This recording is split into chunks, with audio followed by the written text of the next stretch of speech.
2020년을 대표하는 키워드하면 뭐니뭐니 해도 코로나죠. 코로나19 이전에는 상상하지도 못했던 일들이 벌어지면서 우리 일상은 완전히 변해버렸어요. 그런 와중에도 미래 기술을 향한 기업들의 혁신 경쟁은 여전히 폭주기관차처럼 달려가고 있습니다. 20년 전으로 돌아갑니다. 애플을 만들고 나서 쫓겨난 스티브 잡스가 12년 만에 돌아와 내놓은 아이팟, 아이폰, 맥북을 출시하면서 애플의 열광적인 팬층이 생겨났죠. 지금도 각 나라에서 앱등 하는 소리를 들을 수 있어요. 그리고 2021년 지금 또 다른 혁신적인 기업이 주목받고 있는데요. 듣기만 해도 가슴이 웅장해지는 그 이름, 자동차 에너지 산업의 게임 체인저 테슬라입니다. 애플 팬들은 애플에서 나오는 다양한 제품들을 엄청나게 사지만 테슬라 팬들은 테슬라 차를 마구 살 수는 없어요. 왜냐고요? 자동차가 비싸니까. 그래서 자동차 대신 주식을 사기 시작했나봐요. 지금 보시는 것은 2013년부터 현재까지 주 단위로 본 테슬라 주식의 주봉 차트인데요. 2013년 초에는 한 주당 8달러, 그런데 2017년 50달러까지 치솟더니 작년에 이어 지금까지 무려 900달러를 찍고 내려온 모습이네요. 1000만원으로 테슬라 주식을 사고 8년만 가만히 기다렸다면 무려 10억! 많은 투자자들이 10년 전에도 지금도 이 테슬라의 투자를 결심하는 이유가 무엇일까요? 테슬라는 대체 왜 주목받는 것일까요? 오늘은 테슬라가 핫한 이유를 산업 중심으로 한방에 정리해봅니다. 자동차는 석유, 가스와 같은 화석 연료를 씁니다. 화석연료 기반 엔진을 내연기관이라고 하잖아요. 자동차가 처음 나타난 19세기부터 지금까지 바로 이 내연기관을 만든 회사들이 시장을 주도하고 있어요. 엔진 개발 기술을 중심으로 자동차 하나를 뚝딱 만들어내는 완성차 제조 기업들은 이제는 더 나아가 자동으로 주차해주는 신기한 기술도 넣기 시작했고요. 운전 중에 앞뒤차를 알아서 인식하여 주행하는 스마트 크루즈 기능도 쓱쓱 넣습니다. 현대차, 기아차, 포드, 폭스바겐 등 이렇게 완성차 업체들은 단순히 엔진을 얼마나 야무지게 만드느냐에서 운전자가 더 편하게 운전할 수 있는 최첨단 기술 경쟁으로 변하고 있어요. 완성차 제조업체들은 자동차에 요런 센서, 저런 센서들을 탑재하면서 내연기관 중심의 최첨단 자동차를 완성해갔죠. 새로운 기술들은 아주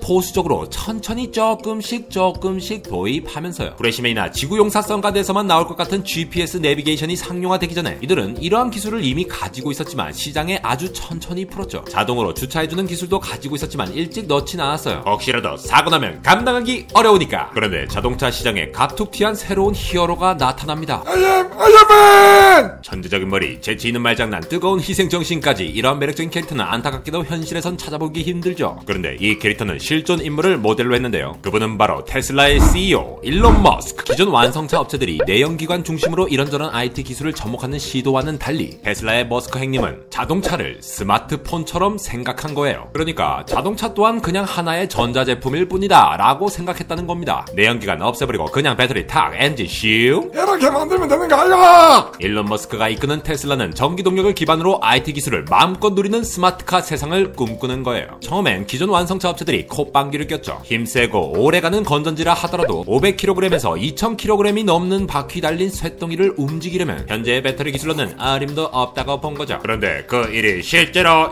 일어났습니다. 테슬라가 한번 충전하면 수백 킬로미터를 갈 수 있는 차를 내놓기 시작하거든요. 이게 무엇을 의미하느냐? 기존 완성차 업체들은 석유를 에너지원으로 하잖아요. 그러니 지난 100년이 넘는 기간 동안 이 완성차 업체랑 화석연료 정유 기업에 아주 은밀하고 견고한 카르텔 권력이 있어왔죠. 배터리 기술, IT 기술, 크로스! 이렇게 하면 기존 카르텔 권력을 무너뜨리면서 새로운 친환경 에너지 시장을 열 수 있고 자기 자신이 새로운 권력이 될 수 있다고 본 거죠. 확실히 테슬라는 극도로 무서운 게임 체인저가 되어버린 거예요. 이러니까 테슬라 주식이 아주 그냥 백배 쌉! 이제 테슬라는 그냥 자동차 제조 기업이라고 말하긴 힘들어요. 석유가 절대적으로 필요한 지금의 자동차 시장을 전기 에너지로 다 바꿔버리겠다고 하니 이것이야말로 미래의 에너지 기업이 되어버립니다. 정유 기업과 자동차 기업이 합쳐진 공룡 기업이 탄생하는 거예요. 기존 완성차 제조 기업들도 바보가 아니니까 가만히 있진 않죠. 하이브리드 자동차도 만들어보고 전기차도 만들어보고 다 해보고 있으니까요. 그럼에도 회사 설립 때부터 오직 배터리로만 움직이는 전기차를 만들어오고 과감한 선택과 도전이 거듭된 테슬라의 혁신 속도가 무지하게 빠르네요. 일론 머스크는 생각했어요. 자동차를 전자제품으로 본다면, 그리고 기존의 자동차를 이기려면 필요한 것은 무엇일까? 그리고 명쾌한 해답을 찾았죠. 한 번의 배터리 충전으로 최대한 멀리 갈 수 있도록, 그리고 여러 번 충전하더라도 배터리의 수명이 오랫동안 유지되도록 하자. 그래서 테슬라는 자동차의 무게를 줄이기 위한 다이어트를 시작하고 수십 개, 수백 개의 부품들로 구성된 자동차 요소들을 하나로 합쳐 생산하는 아이디어를 내요. 실제로 테슬라는 1년에 50만 대의 차를 공급하고자 이름부터 웅장한 엄청난 전율이 느껴지는 기가팩토리라는 공장 시설을 확충하고 있는데요. 우리나라 자동차 업계들 공장 사진을 보면 수많은 사람들이 줄을 지어서 뭔가를 열심히 조립하고 설치하잖아요. 근데 테슬라는 차를 가볍게 만들기 위해 부품 몇백 개로 구성된 자동차 프레임을 공장에서 페트병 찍어내듯이 콩콩 찍어내는 방법까지 적용한 거죠. 사람의 개입을 가급적 없애버리고 완전한 자동화를 꿈꾸는 기가팩토리의 행보 역시 세간의 관심이에요. 거기에다 전기차의 핵심 부품인 배터리 또한 장난이 아닙니다. 2020년에 발표된 테슬라 배터리는 160만 킬로미터 주행이 가능해요. 기존 배터리보다 4배 수명이 길어진 건데요. 요즘 중고차 시장에 가면 아무리 오래 달린 차를 봐도 30만 킬로미터 이상 달린 차를 찾아볼 수가 없어요. 그 정도면 보통 폐차를 하잖아요. 그런데 무려 160만 킬로미터라니. 여기에 최근 테슬라가 출시한 모델 S 롱 레인지 플러스라는 차가 있는데요. 이름부터 롱 레인지에다가 플러스라고 하니 뭔가 오래 갈 것 같은데요. 발표된 내용에 따르면 한 번 충전으로 647km까지 갈 수 있다고 해요. 이번 설 연휴에는 장거리 운전 중에 배터리가 닳아버린 전기차들이 고속도로 휴게소에 전기차 충전소에 몰려들면서 교통체증이 더 심했다는 뉴스를 봤는데요. 가까운 미래에는 배터리 기술의 발전으로 이런 일은 과거의 해프닝으로 남겨지게 될 것 같아요. 더군다나 이번에 당선된 미국 바이든 대통령은 기후변화 위기에 적극 공감하며 점차 화석연료에서 친환경 에너지 쪽으로 힘을 실어주며 탄소 배출을 줄이려고 하고 있어요. 머스크 형, 너 들어올 때 물 줬습니다. 이렇게 테슬라가 전기에너지로 자동차 시장을 재편하게 된다면 기존의 화석연료 중심의 에너지 시장 또한 바뀌어갈 가능성이 커지는데요. 테슬라가 이렇게 난리를 치니까 기존 완성차 업체도 그렇지만 정유회사들도 다른 기업들과 손을 잡으면서 변화를 모색해 나가고 있다고 해요. 테슬라 하니까 할 말이 억수로 많노. 그래서 진짜 중요한 한 가지만 더 말할게요. 2016년 3월 인공지능 알파고가 이세돌 구단을 잡아버렸어요. 이때부터 각 나라의 정부 부처, 기업, 투자 리포트 등 우리는 눈만 떴다 하면 귀만 열었다 하면 너무하다 싶을 정도로 4차 산업혁명, 인공지능, 딥러닝, 사물인터넷, 빅데이터라는 말을 들어요. 그리고 몇 년이 지난 바로 지금 이 모든 걸 관통하는 새로운 키워드가 등장합니다. 그 이름을 Autonomous Driving, 자율주행입니다. 자율주행의 핵심은 내가 운전을 안 하는데 자동차가 알아서 목적지까지 간다는 거야. 우리나라와 같이 설이나 추석에 엄청나게 막히는 나라에서 자율주행차가 상용화된다면 연휴 때 갑자기 일을 해보겠다고 엑셀이나 파워포인트 작업을 할 수도 있어요. 여기에 애플과 구글이 새로운 스마트폰 생태계를 만들었듯이 테슬라는 자율주행 시스템 안에서 테시리, 테이튠즈, 테튜브, 테스타그램 등 생태계를 만들 수가 있습니다. 현재 전 세계 모든 자동차 업체들이 자율주행 기술 개발에 열을 올리고 있고 테슬라는 자체 자율주행 기술인 오토파일럿을 만들었고 지금 이 순간에도 이 기술이 쓰이고 있어요. 이름만 들으면 이미 자동으로 운전 다 해줄 것 같은데. 테슬라는 테슬라 자동차를 사용하는 고객들로부터 그들이 주행하는 습관이나 움직임, 갑작스럽게 일어난 상황에 대처하는 방법 등의 온갖 데이터들을 수집하거든요. 이렇다 보니 다른 완성차 기업과는 비교도 안 될 정도의 압도적인 실제 도로 주행 데이터를 가지고 연구하고 또 개발하고 있어요. 2021년 초 기준으로 약 50억 마일, 즉 80억 킬로미터의 데이터를 수집해 놓았다고 예측되는데요. 감이 안 오시겠지만 서울과 부산을 20만 번 왔다 갔다 할 수 있는 거리예요. 현재 자율주행차의 양대 산맥은 테슬라 그리고 구글 알파벳의 웨이모거든요. 이 두 업체가 시장을 양분하고 있을 정도인데 웨이모의 데이터 수집은 2천만 마일이래요. 테슬라가 250배나 많이 모았죠. 지금도 세계 곳곳의 거리에서 테슬라의 차들은 빠르게 훨씬 많은 데이터를 모으고 있을걸요? 이렇게 많은 양의 데이터가 필요한 것은 앞서 말한 알파고와 같이 빅데이터와 인공지능 기반으로 도로 위의 온갖 상황에서 테슬라가 자율주행하는 방법을 익혀간다는 것이에요. 테슬라가 독자적으로 개발한 슈퍼컴퓨터 도조라는 녀석이 있거든요. 요 녀석이 데이터를 엄청 학습해서 자율주행에 필요한 높은 수준의 주행 기술을 갖춰가고 있어요. 지금 이 순간에도 테슬라는 세계 곳곳의 독특한 도로와 교통체계는 물론 눈길이나 사막과 같은 험난한 지형, 타이어가 펑크가 나거나 블랙아이스가 생긴 도로, 갑자기 사람이나 동물이 튀어나오는 경우까지 시뮬레이션이 아닌 실제로 주행했을 때의 데이터를 쌓아가고 있을 겁니다. 더욱더 골 때리는 사실은 머스크 형이 아주 고집스럽게 다른 기업들과는 다른 행보를 한다는 건데요. 테슬라는 다른 회사들이 주로 쓰는 라이다를 사용하지 않고 고화질의 영상 데이터를 초고속으로 처리하는 자율주행을 개발하고 있어요. 라이다는 주변의 사물을 인식하려고 레이저를 쏘아서 장애물을 해석하는 장치라고 보면 되는데요. 요즘 신혼부부들의 이템으로 추앙받고 있는 로봇 청소기도 라이다가 장착된 제품이 되면 가격도 비싸고 로봇의 IQ도 높아집니다. 근데 이 라이다가 무겁기도 무겁고 비쌉니다. 그리고 라이다 달리면 일단 차가 안 예뻐요. 스페이스X 하이퍼루프를 만든 머스크 형한테 이거는 자존심이 허락을 안 하는 기라. 2019년 머스크 형은 이런 말까지 했어요. 라이더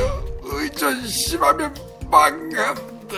그래서 테슬라는 카메라를 촬영하여 사물을 입체적으로 재해석하는 의사 라이다 방식을 사용하였죠. 라이다를 사용하는 웨이모와 비교하면 가격이 낮다는 경쟁력을 가지고 있기도 하죠. 거기에다 일론 머스크는 얼마 전 트위터로 테슬라 차에 그나마 남아있던 레이더 센서까지 없애버리고 오직 카메라만 이용하여 자율주행하겠다고 선언했는데요. 이 부분은 다른 영상에서 또 자세히 다뤄보겠습니다요. 아니 그런데 이분은 왜 이렇게 고집스러울까? 테슬라는 테슬라 자체에서 모은 빅데이터, 인공지능 기술로 지도 시스템이나 사회 인프라 구축도 필요 없이 테슬라 차만 있으면 알아서 가는 자율주행차를 만들고 싶다는 거죠. 화성으로 사람을 보내려고 하는 머스크 형이니까 이 정도는 뭐 허무맹랑한 꿈같이 보이지도 않네요. 스마트폰이 없던 시절에는 모토로라, 노키아, 삼성, LG 등의 피처폰 강자들이 군림하던 시절이 있었죠. 그러나 아이폰이라는 새로운 제품이 등장하면서 모토로라, 노키아 다 죽고 기존에는 없던 새로운 스마트폰 산업군이 생겼는데요. 그 이후 애플, 삼성, 화웨이, 비보 등 새로운 스마트폰 강자들이 출연하는 반면 기존의 모토로라, 노키아, LG 등은 사업을 철수하는 지경에 이르러요. 마찬가지로 전기차와 자율주행차라는 거대 산업군은 기존 자동차 업계는 물론 정유 기업들에게 위압감을 주고 있고요. 스마트폰이 널리 퍼지면서 넷플릭스나 줌 같은 새로운 IT 서비스가 폭발적인 인기를 끌듯이 이제는 자동차를 이용하여 새로운 IT 서비스까지 제공할 수 있겠구나가 되니까 구글, 애플, 아마존과 같은 IT 기업에서도 매우 관심 있게 바라보고 엄청난 투자를 하고 있는 상황입니다. 오늘은 테슬라가 주목받는 이유에 대해 산업적인 측면에 대해 알아보았는데요. 아직 테슬라가 부족한 점도 많고 테슬라 차가 사고를 냈다고 뉴스가 뜨기도 했어요. 지금 이 순간에도 테슬라의 새로운 기술에 대한 갑로들박이 펼쳐지고 있지만 테슬라가 바꿔갈 산업 전반의 변화는 정말 흥미로운 것만은 분명하네요. 다음 시간에는 테슬라의 배터리팩, 자율주행 등과 더불어 혁신적인 기술들을 좀 더 세밀하게 살펴보겠습니다. 테슬라 주식을 사고 떡상 가자를 외치지 못해 마음이 아프지만 테슬라가 시작한 자동차 전쟁, 에너지 전쟁, 자율주행 전쟁으로 다가올 혁신적인 미래가 더욱더 기대되어 가슴이 터질 것 같은 안델공학 에러였습니다.